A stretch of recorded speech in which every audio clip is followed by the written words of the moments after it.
et C. C'est mieux, voilà.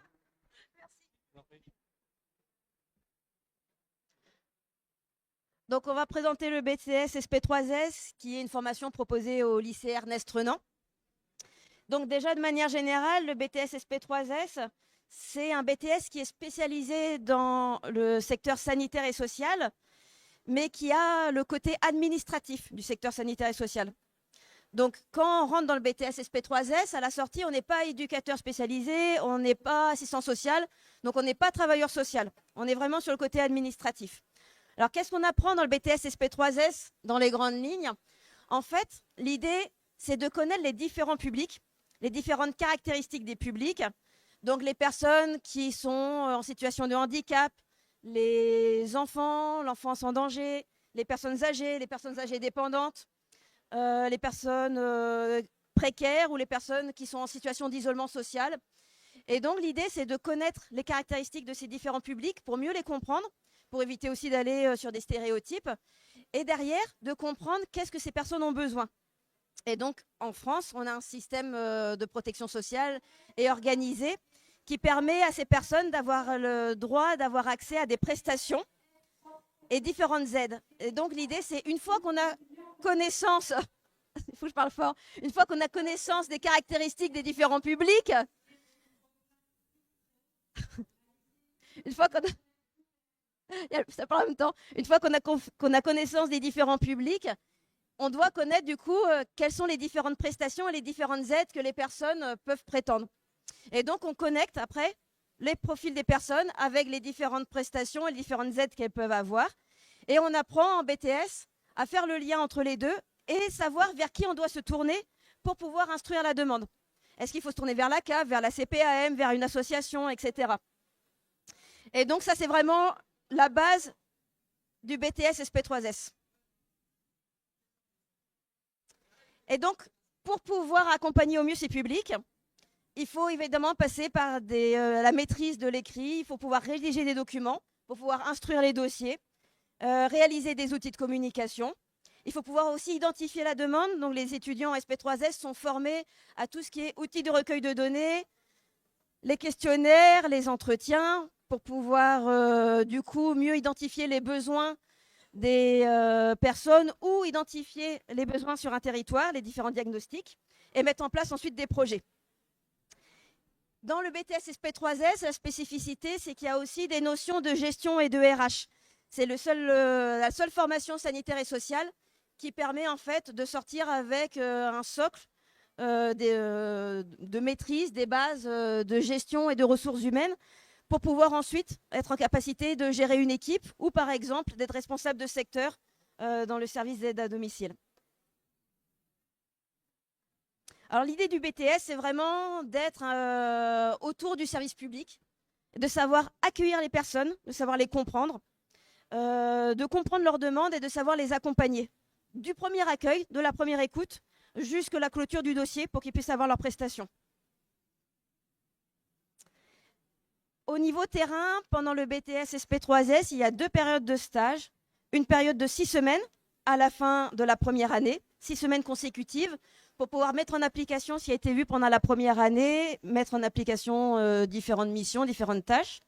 Et pendant la deuxième année, c'est 7 semaines pendant le milieu de la deuxième année de formation, qui a pour but de rendre l'étudiant davantage autonome et de mettre en place un projet pendant la structure.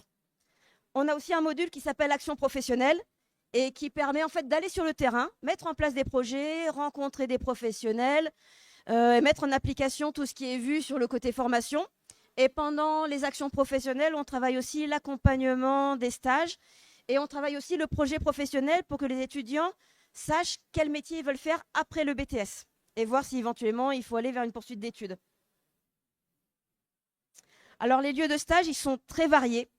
On peut aller vers tout le secteur des CCAS, des CIAS, les centres sociaux, tout le milieu associatif, notamment pour l'accompagnement des personnes en situation de précarité, le secours populaire, la Croix-Rouge, la Ligue contre le cancer, les Restos du Cœur, les conseils départementaux, tout ce qui est institutionnel, CPAM, UDAF, CAF.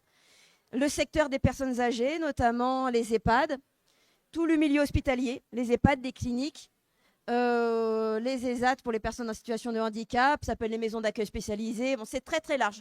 Tout le secteur sanitaire et social est concerné. Et après le BTS, il y a deux options. Soit on peut aller directement sur le marché du travail, et en général, le taux d'entrée sur le marché du travail est très bon. Soit on peut poursuivre ses études. Et il y a la moitié des étudiants qui poursuivent leurs études, qui en général vont vers une licence professionnelle pour se spécialiser vers un type de public.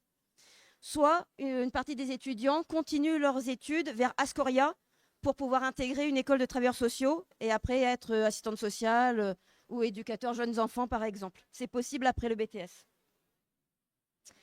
Et pour ceux qui continuent en licence pro, c'est très vaste.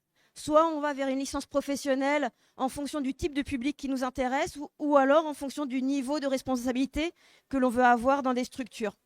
Ça peut être par exemple licence pro, gestion des établissements sanitaires et médico-sociaux, coordination des secteurs gérontologiques, métier de la protection sociale pour être après technicien conseiller en CPAM, accompagnement des publics spécifiques, notamment les publics en situation de précarité ou d'isolement, gestion de toutes les structures autour de l'économie sociale et solidaire, tout ce qui est management, tout ce qui peut être aussi gestion RH. On a des étudiants qui vont après se spécialiser en gestion RH dans le secteur sanitaire et social. Et tout ce qui est responsable de secteur autour des aides à domicile, qui recrutent énormément, ou autour des métiers de l'administration territoriale. Ça, c'est pour ensuite intégrer la fonction publique territoriale, les maisons des départements, les mairies, les CCAS, etc. En termes d'emploi, les secteurs qui recrutent beaucoup en ce moment, c'est tout ce qui est secrétariat médical. Les hôpitaux, notamment autour de Saint-Brieuc, l'hôpital Yves Le Foll ou la clinique de Plérin recrutent directement les secrétaires médicales à la sortie du BTS SP3S.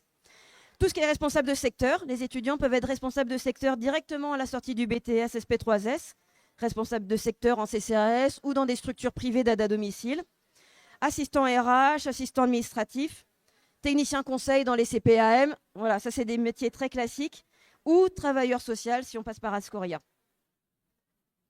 Alors, au niveau du lycée Ernest Renan, ça fait longtemps que la formation existe. On était les premiers à ouvrir un SP3S en Bretagne, donc la formation elle existe depuis 2010. On a une équipe stable et tous les membres de l'équipe sont jurys d'examen depuis 2010. Donc on a une vraie maîtrise de la formation, des enjeux, des aboutissements, de l'accompagnement. On a aussi des partenariats qui sont maintenant solides avec les structures du territoire de Saint-Brieuc. On a des conventions. On organise tous les ans des stages dating pour faciliter la recherche de stage avec les étudiants. Et on est ouvert à l'apprentissage.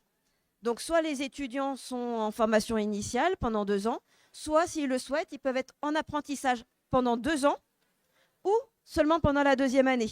Il y a possibilité de faire d'abord la première année en initiale et si on se lasse un peu du côté scolaire, faire la 2e année en apprentissage. Toutes les formules sont possibles. Donc voilà. S'il y a des questions.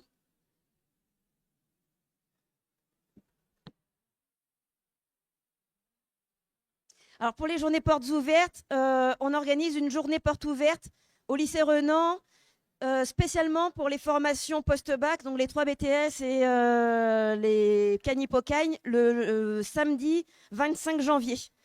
Et ensuite, on a une 2e porte ouverte, en même temps que tous les autres lycées, mais qui arrive de début mars. Et comme nous, voilà, on trouve que c'est un petit peu tard pour Parcoursup, il y a possibilité de venir nous rencontrer le 25 janvier avant. Sur les sélections, on sélectionne sur Parcoursup, sur les notes de spécialité, de français, de maths, et sur la lettre de motivation.